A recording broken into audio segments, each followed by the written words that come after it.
Hello, Rachel. Hi, Ryan. How are you? I'm okay. I've had a really big day. Good I really for didn't you. know how it was going to go.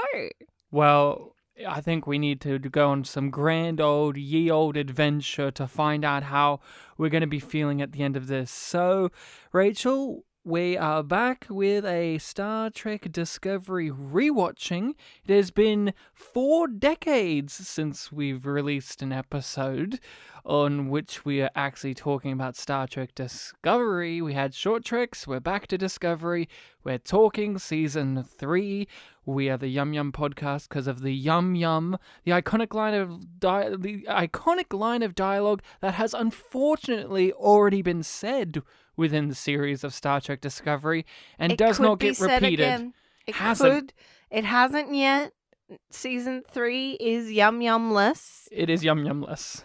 And that is a fault of the writers. I guess they weren't brave enough this season to put in a Yum Yum. But we are back at it rewatching the show. If people out there listening have not caught up to date with Star Trek Discovery, do so, because we are going to be spoiling it all, because this is our, as I keep saying, our revisit to it. This is especially different, isn't it, Rachel? Because when we were watching this season, we were doing this show. Yep. So we were watching Season 2 at the same time as doing as watching Season 3. And this show is still relatively fresh to us, while when we did the other seasons, a year or two had passed since we had actually watched it. So this is the most recent revisit into any modern Star Trek show we've done. So that is going to color things a little differently when we do our discussions, because there is a recency bias that we have now that is different to the other ones. Because with the other seasons, we kind of had a nostalgic haze, for better or for worse. Like, Season 1, I remember it so a little more fondly, and then you come back to it and it's like, oh my god, there's these things here that come to the forefront more. In Season 2, we both agreed that we were like, oh my god, it was a nightmare. And then when we revisited it, it wasn't as nightmarish as our memories led us down to believe. Feels really weird that we are less than 6 months in between watching it for the first time and now rewatching it. Because it feels longer.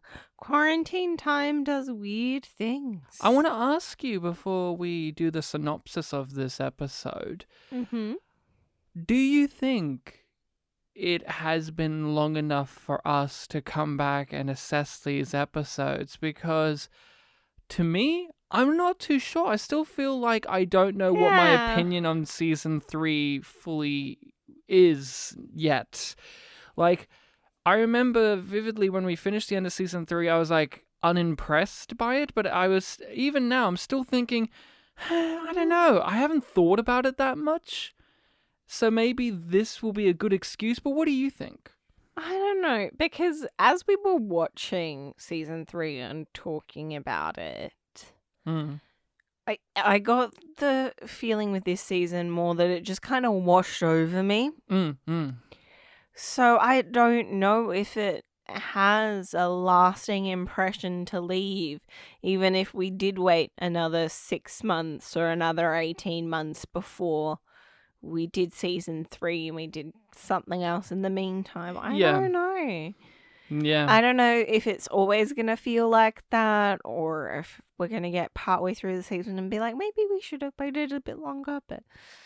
Yeah, and as you're saying, and as I'm saying, Season 3, for many people, is the best season.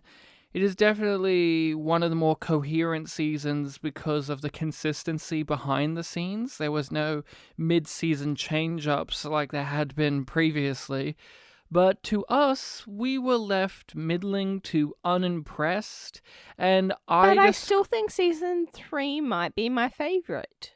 See, to me, it was my least favorite because it was the most boring to me. I found it sleep-inducing.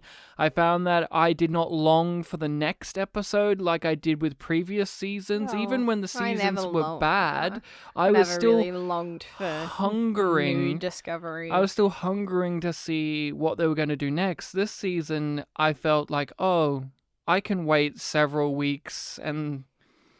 This season, I laughed at it more than got enraged by it, which is a large reason why it's my favorite. And this one made me want to close my eyes a lot more than the previous seasons. The opportunity to take the spirit of what everyone loves about Star Trek, but ask ourselves the question of how would it have evolved in all these different ways that are both entirely familiar and entirely unfamiliar to the audience was a really exciting thing. And, you know, when you take a gamble like that, you never know how it's going to be received by the fans. What is the first episode of Season 3, Rachel, and what's it all about? Remind me. Okay, that hope is Yum Yum. Oh, have we given away our rating already? That hope is you, part 1. Part Yum.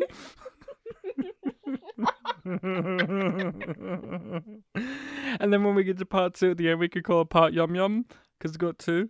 Mm-hmm. So that hope is you, part Arriving 930 years in the future, Burnham navigates a galaxy she no longer recognizes while searching for the rest of the USS Discovery crew. Do you remember / have you seen what the current rating is? So that was read off IMDb. The rating is a 7.2. Mm-hmm. I think most of the season has a 7.2 or lower. I don't think any of them crack up above a 7.5. Ooh. None of this... 7.3 for episode 5. That's the highest. There you go. I don't think any of them crack near an 8, which is surprising for this show, considering this is considered to be the best season of the show. It actually has the lowest rated episodes on IMDb in the whole show. Like, consistently the lowest rated episodes are in this season, which is odd considering this is the best season of the show, apparently. When this aired, we were doing our show, so we had to watch this. But you said to me before we put it on, you said to me, I really, really don't want to visit this again. And yet we sat down and watched it. Why was that? What was happening there? Why did you not want to visit this show again? Because I don't like watching it. And if it was up to me, we wouldn't have watched it. You wanted to make this pod. And this was the reason that you subject me to watching Star Trek Discovery. Did you not want to revisit the show? Did you not want to watch this season because of our discussions on the pod amplifying issues that you've had? Or would you have been like this if we weren't doing this show to begin with? I would have been like this. I didn't want to watch season 2. You made me watch season 2. We started the pod. You made me rewatch season 1 and season 2. So season 3 started. And you're like, well, we have to watch it because whole thing is that we are rewatching it and trying to break down the show without having a breakdown ourselves. So you have to have watched it before we do it for the pod. I tried to convince you that we should mix it up for season 3 so that I only had to watch these episodes once, and you said no, we can't do that. And I'm like, it's our podcast. We should be able to do what we want. But no, I don't have creative control. Is this your elaborate way of telling me and the listening people out there that you didn't enjoy this episode on the first watch? Is that your history with it, that you didn't like it very much? Is this your really elaborate way of saying, hey guys, when I first saw this episode, I didn't like it very much?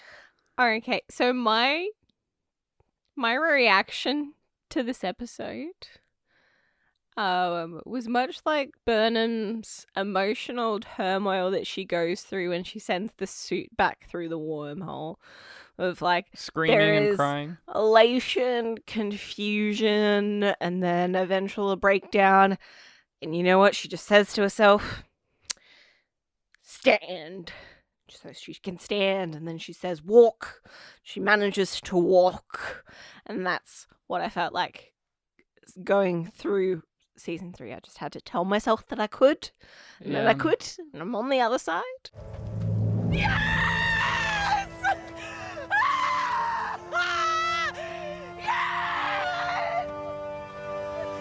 I did not like this episode on the first viewing at all. I didn't hate it. I just found myself thinking, oh, is this what Star Trek Discovery is now? Yeah. Because it did feel... It's not held back by those constraints that it put on itself about being a prequel. And now it can just do what it wants. No, that's not what my issue was. My issue was... oh, so this is Star Trek Discovery now. This doesn't feel like... this feels like The Mandalorian. This feels like a Star Wars show. And that was very abrasive to me, because as much as I have mentioned there's been lots of Star Wars isms in Star Trek since the Abrams movies till now, this was very much like... no, we've visited a different show now, and I understand the reasonings, but when I first watched it, it was confronting to me, because this isn't what I signed on for. This isn't the show I wanted, and this wasn't the show I had been watching fully. Because yes, it had Star Wars isms, but it wasn't a Star Wars show.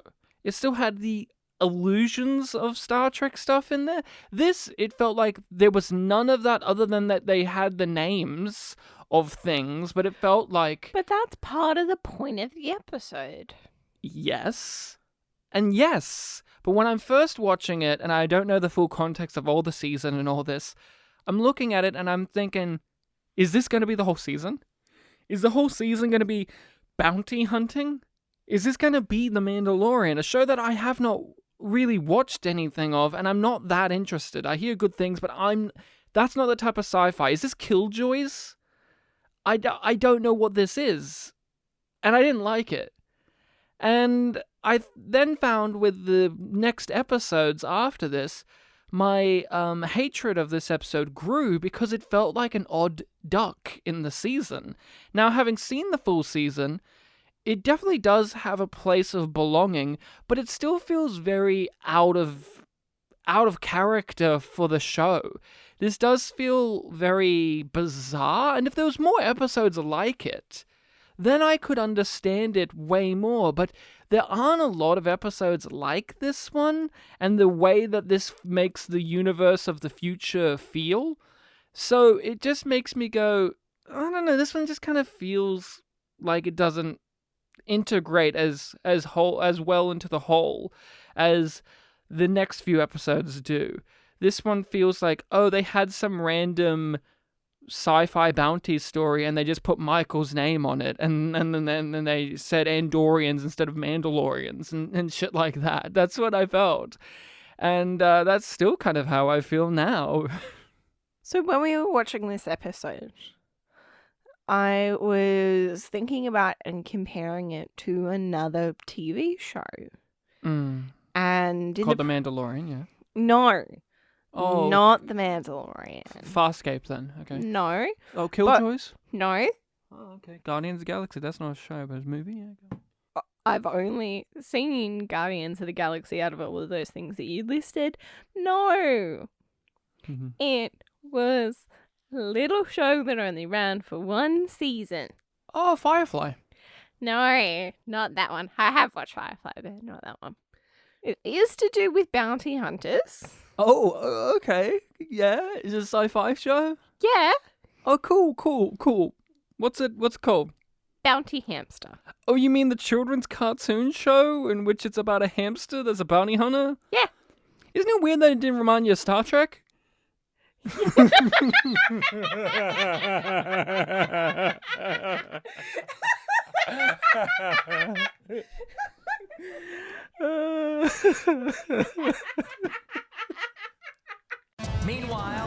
side of the universe. My name's Cassie, and I'm lost. Lost after pirates attacked my father's ship. Dad! I'll come back for you! But he didn't, so I went looking.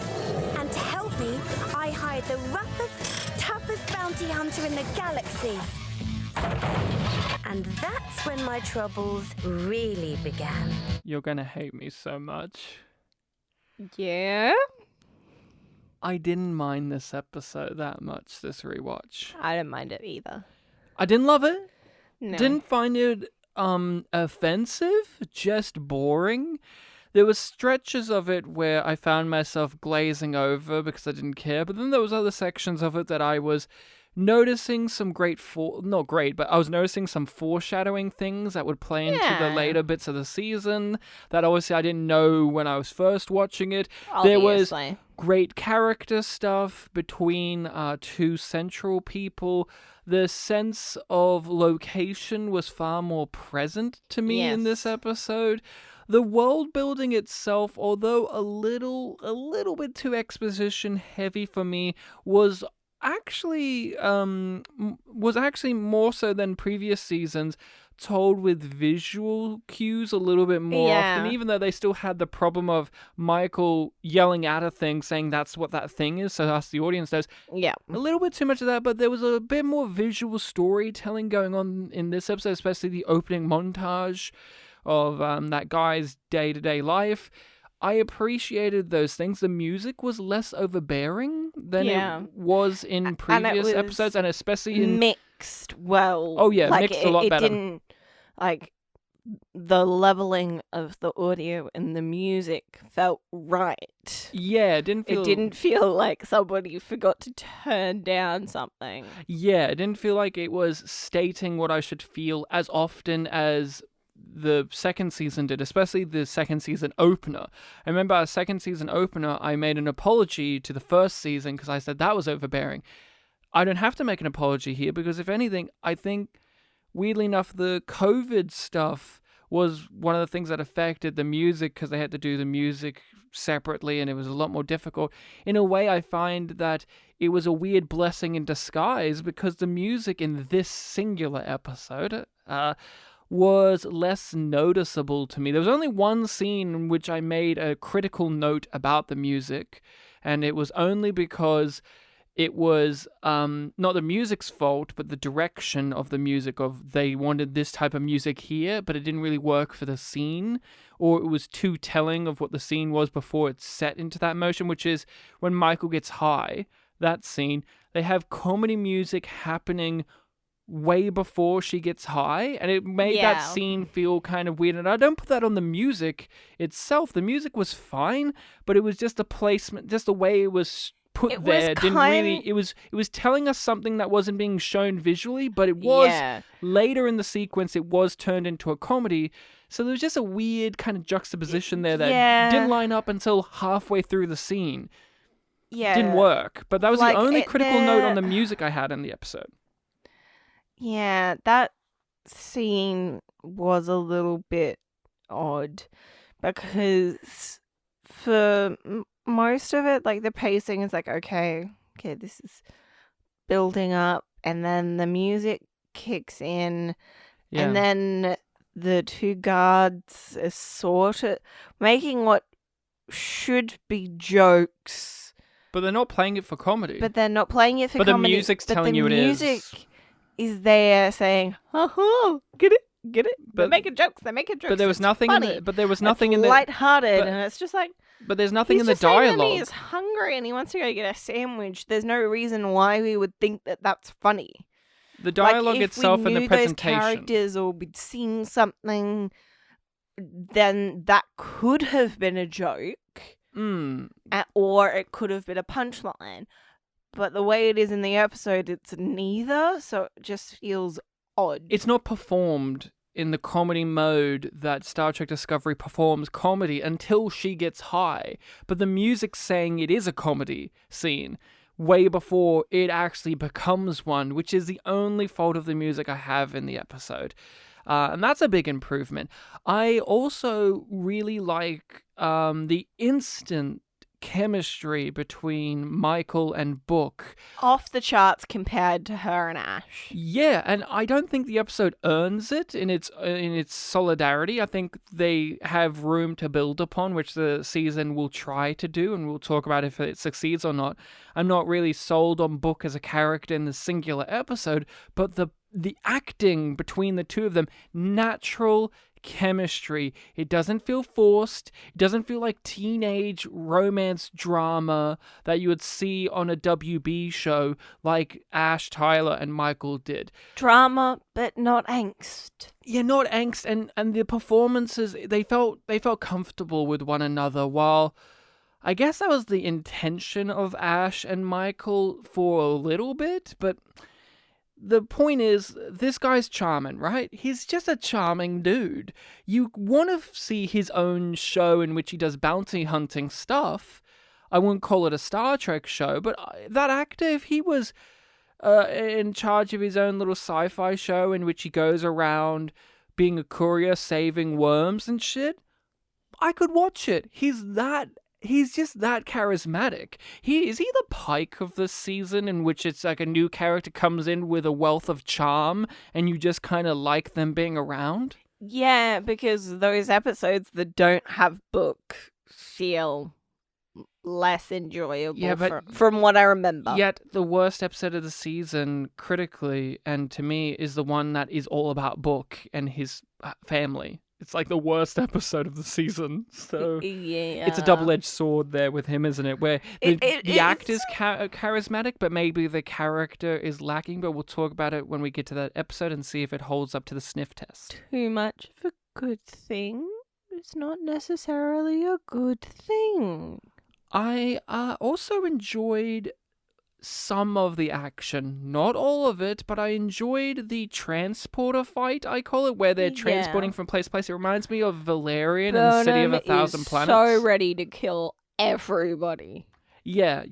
But do you? No qualms whatsoever. She's in the future, whatever. But do you agree? Does it remind you of that scene in Valerian where they're crashing through all the different alien societies and they're just running through shooting? It kind of reminds me of that.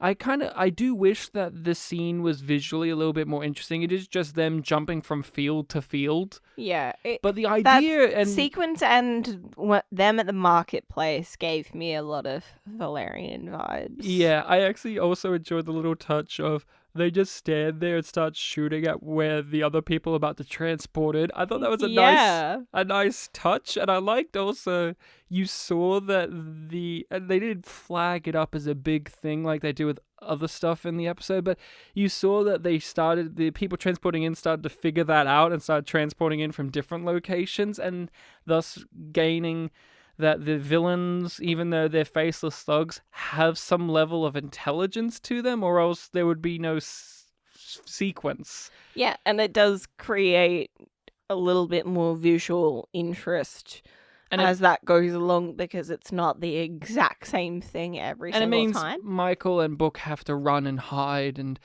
duck and cover and actually have to be vulnerable in this action scene.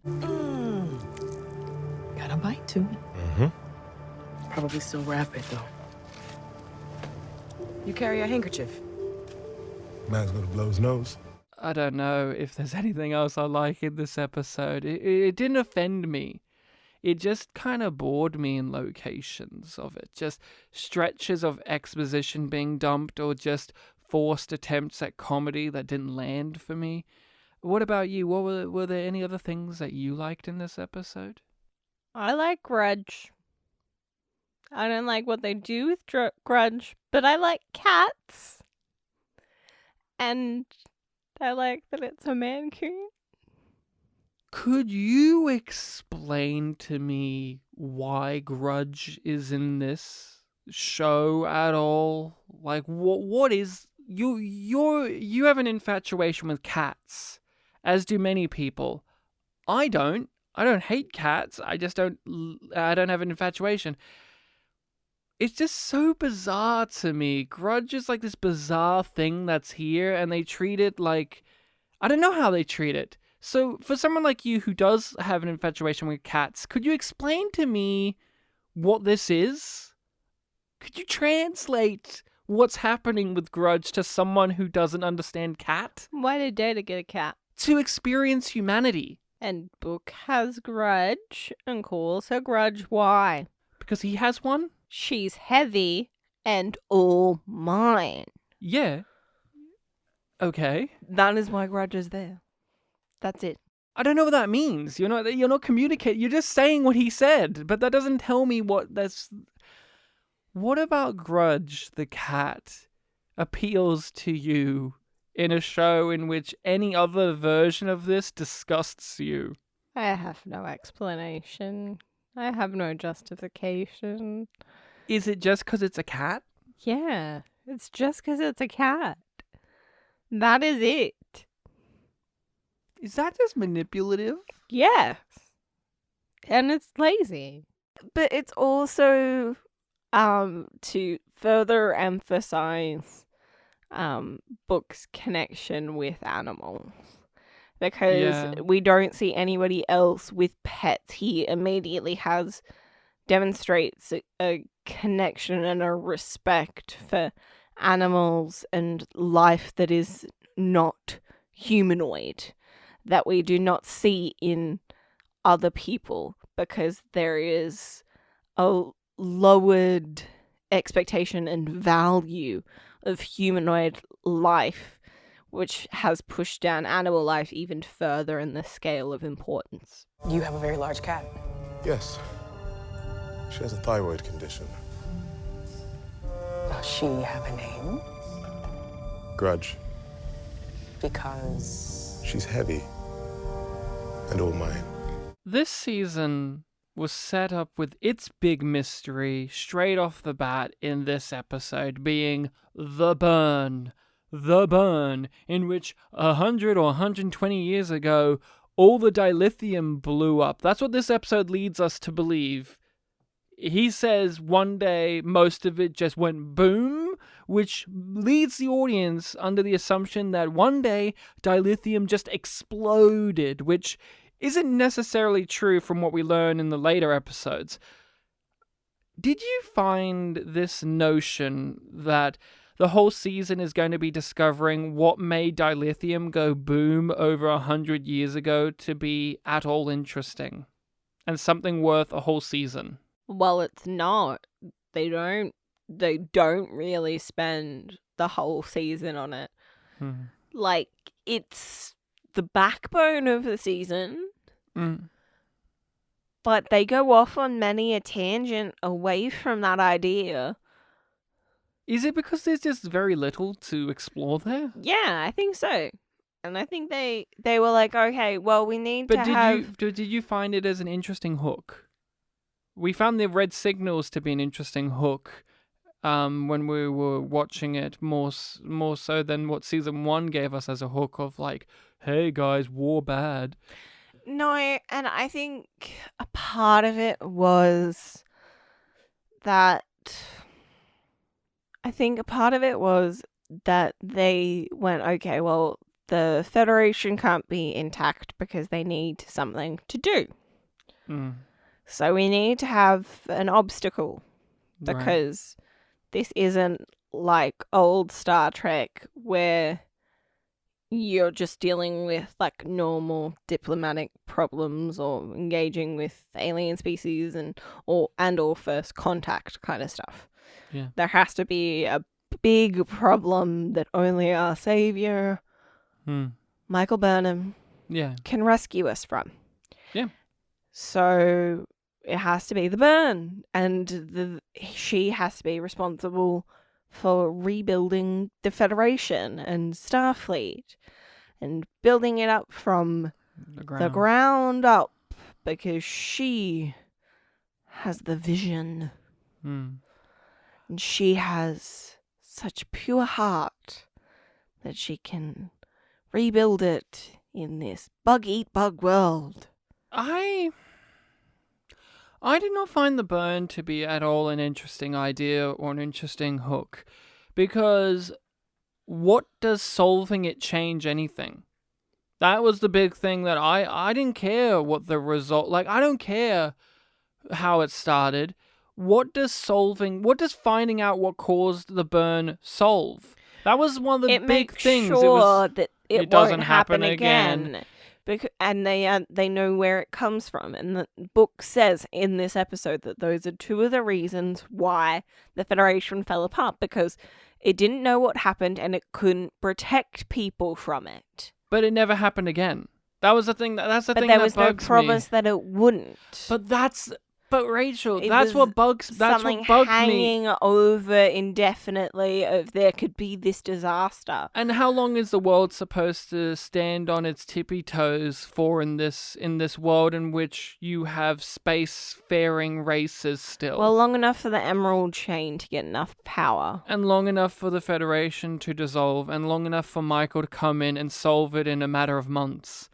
I'm telling you, less Rachel. Less than 200 years. I'm telling you, Rachel. I did not find it as an interesting hook because of that reason of, well, what does solving the burn do to fix any of these major issues in the first place? I would rather have watched a season in which they just went to the future and the Federation fell apart because of internal conflicts, which we do see get referenced briefly in other episodes, and I would rather have just dilithium.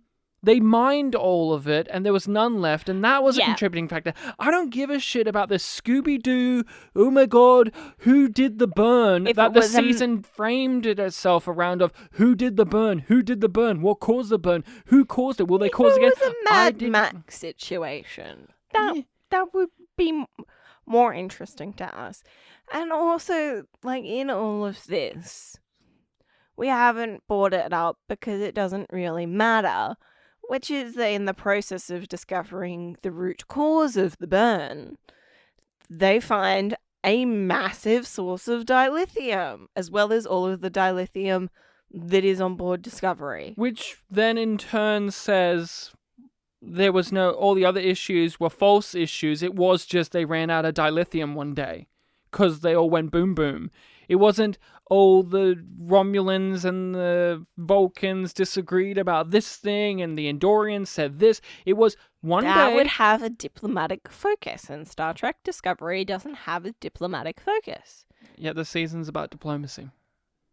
It's about the vision. No, the Federation isn't just about ships and warp drive. It's about a vision and all those who believe in that vision. Michael gets high in the episode, and it introduces us to the comedy of Star Trek Discovery, and we're not fans of Star Trek Discovery's comedy, but let's talk about it. Did you find it funny? I laughed at it. But not with it? No. Why were you laughing at it? Because I found it to be ridiculous and over the top. But isn't that its very by design? It is by design, but I'm meant to be amused that Michael Burnham, the tough, upright Star Trek officer, is being all wacky and weird and truthful, and she's just blurting out these funny things. It's like Data with his emotion chip. Yeah, and I didn't really like that in Generations either. Do you like anything, Rachel? You just like suffering, don't you? Are you a masochist, Rachel? Do you not enjoy anything that's supposed to be fun in Star Trek Discovery's landscape genuinely? Do you only enjoy it ironically? Because these people are trying to create art, and you're rejecting their art. And isn't that your fault as the viewer that you aren't connecting to the art that's being created rather than the storytelling of the artists not falling through the cracks into your heart, your cold, withered, blackened heart? Isn't it your fault as a viewer? Excuse me. Yes? There is a fault in your logic. As a human who was raised on Vulcan, I don't believe in logic, so, I'm gonna cry now. Because I was a human raised on Vulcan. What's my logical fault, Rachel? I wouldn't be viewing it. if I had a choice, you motherfucker. I wouldn't be fucking watching any of this motherfucking show if it wasn't for you. Wow. You fuckwit. I want to give a big slam dunk shout out to the film Minority Report. I hate that movie. I hate it with all of my life energy. But it's so iconic, Ryan. All of those visuals. For what it's with done. People flicking things across screens. That's what I hate about it. So That's what interactive. I such hate. Genius use of computer generated images. It was cool. In Minority Report, having all of these things then why is it not cool here? Because it's overused. I am so sick of science fiction shows and movies and pieces of media. Maybe you're pieces just a of media. snob then. Yeah, I'm a snob. I don't give a shit. I'm fucking sick and tired since Minority Report having these hollow screens all up in the air and people waggling their arms all over the place, swiping left and right. I hate it. To me, it's a terrible aesthetic. It worked in Minority Report. It was a nice little oddity and it was like very inventive and unique. But now every science fiction piece uses it. I hate it. It is just visual noise all of the time. And now Star Trek Discovery is like, this is what the future is like. We just have hollow screens everywhere, even though that's what Star Trek Picard was like as well. So if anything, it still hasn't progressed any. But Star Trek Discovery Season 3 treats it like it's progressed a lot. Yet for us, the viewer, it hasn't, because they also had this in Star Trek Discovery as well, these hollow screens. We have to press your hands everywhere. I hate it, and I blame Minority Report. That movie very much popularized that aesthetic and that kind of way of analyzing text instead of on a screen. I get it. It's visual flair, and it's a pet peeve of mine. Yeah, it's me being a sci-fi snob. I am just tired of it.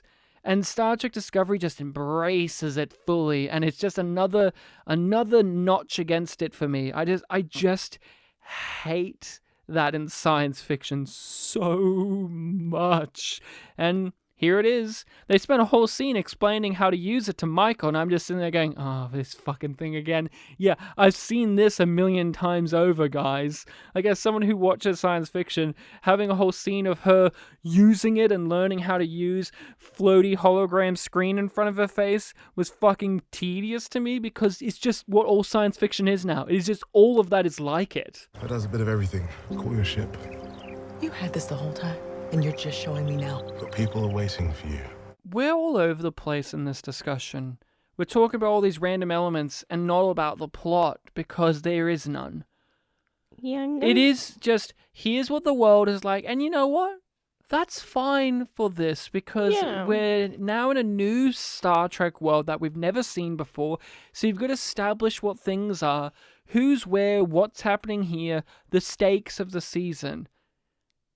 On a rewatch value, it does diminish a little more, because it is just Michael goes from place, fight, Michael goes to next place, fight, then Michael goes to another place, cries, Michael goes to another place, cries, Michael goes to another place, forced comedy, Michael goes to another place, inspired speech, and credits.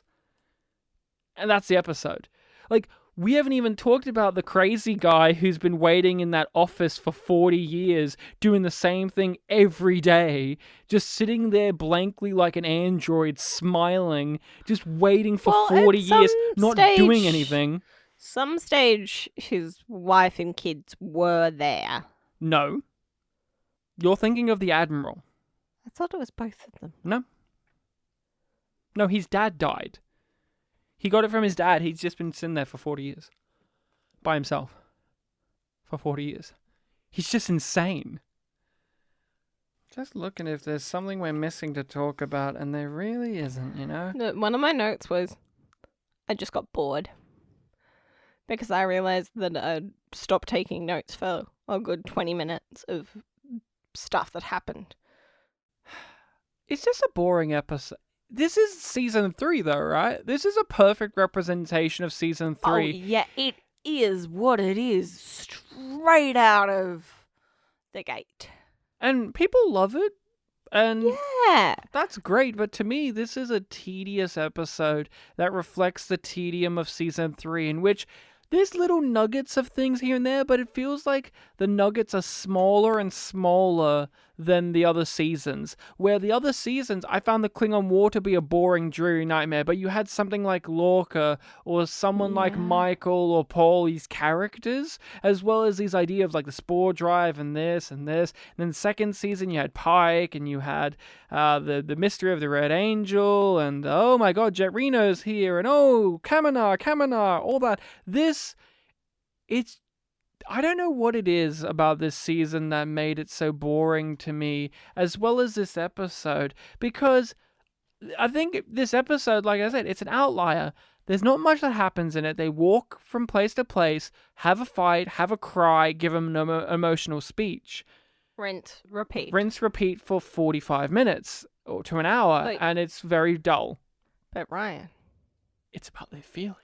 No, I was gonna say, but there is an important character missing from this episode. I knew we Nobody is here to smile and nod.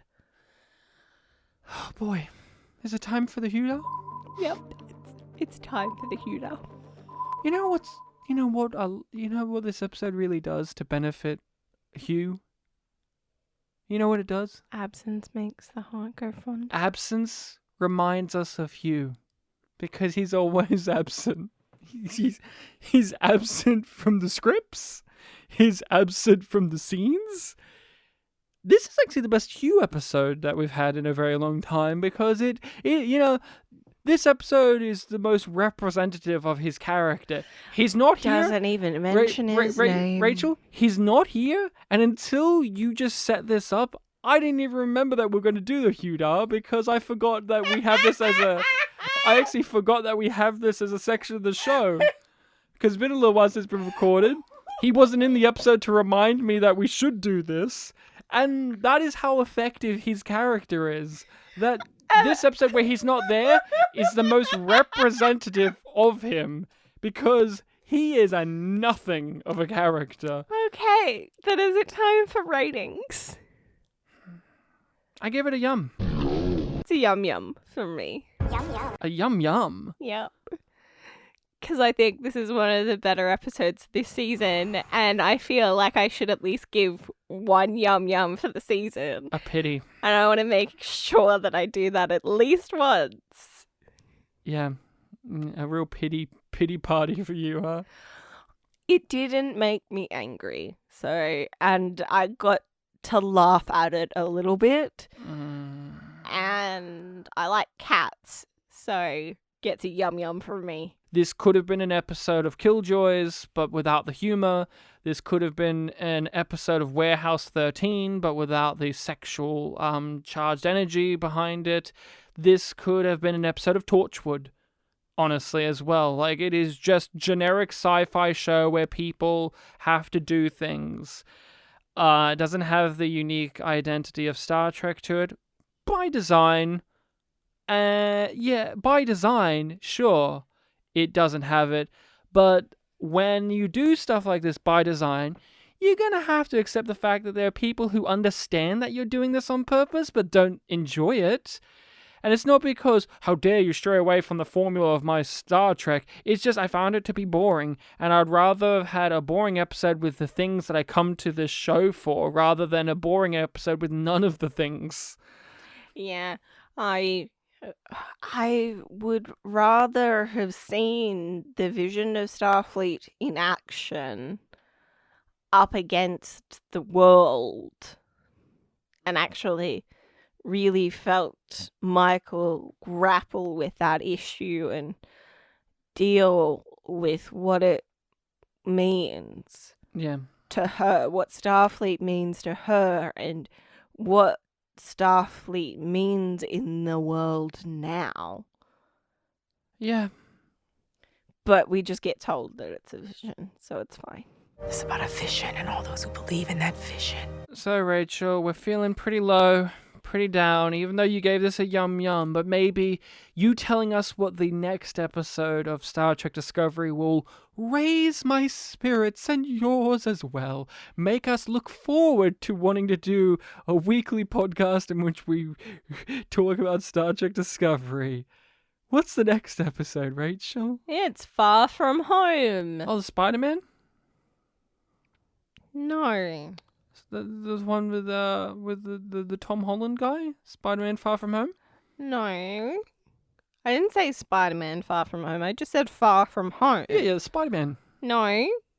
Spider-Man Far From Home is Spider-Man Far From Home. Right. Far From Home is Discovery Season 3, Episode 2. Ah, right. And then the post-credits will be that Saru is revealed to be Spider-Man by that nefarious J.K. Simmons, right? Well, essentially, he is like Spider-Man after he goes through puberty. So, Yeah, he's sticky. Yeah, he's sticky. He can run really fast. That was reference to this episode, by the way. Yeah. The password's sticky. Why? Because he was in a sticky situation. Isn't that funny? That's called comedy, by the way, which is, what's the password? Sticky. Sticky? Why is it called sticky? That's just what the password's called, mate. Get over it. But make your password on your own ship. Man, I bet you Bob Hope is spinning in his grave with envy that he didn't come up with those zingers. Okay, after the USS Discovery crash lands on a strange planet, the crew finds themselves racing against time to repair their ship. Meanwhile, Saru and Tilly embark on a perilous first contact mission in hopes of finding Burnham. I will give the people listening and you, Rachel, a shining light of hope. I'm going to say it now that this episode, the next one, was my favorite of the season. And actually one of my favorite Discovery episodes. Definitely in the top 5.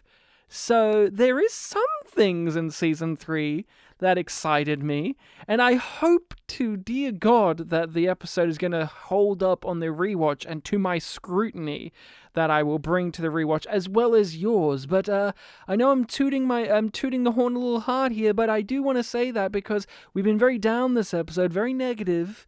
I just wanted to give people out there that hope that is me liking an episode of Star Trek Discovery to the point in which it's up there for me.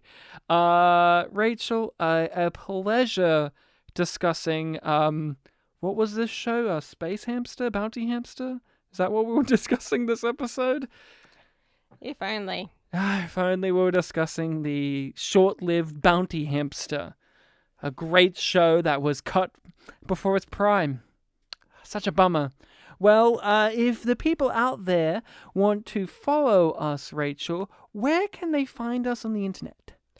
At YumYumPod on the various social medias, including Facebook, Instagram, and Twitter. And if they choose... Don't forget Reddit. Yes. Never forget it. It doesn't forget you. If they wanted to email us, what would be the email that they would use, Ryan? The email is yumyumpod@gmail.com. That is where you can email us with your thoughts, questions, queries, and concerns of what we've discussed. Are we being too harsh? Let us know on the socials. Let us know in an email. You can support us as well on Patreon, in which we have extra bonus material on there. We have various other shows. We do discussions of the Star Trek movies. We discuss the best and worst episodes of the Star Trek series, of other ones, and we give our general thoughts on various other things, whether they be TV shows or video games. Hit us up on there as well. All of this is in the description of the episode, so it's all easy enough to find. Rachel, to end out this, I want to ask you a really important question. Yes? Do you think that the end of Bounty Hamster would have been really good? Do you think that show could have ended?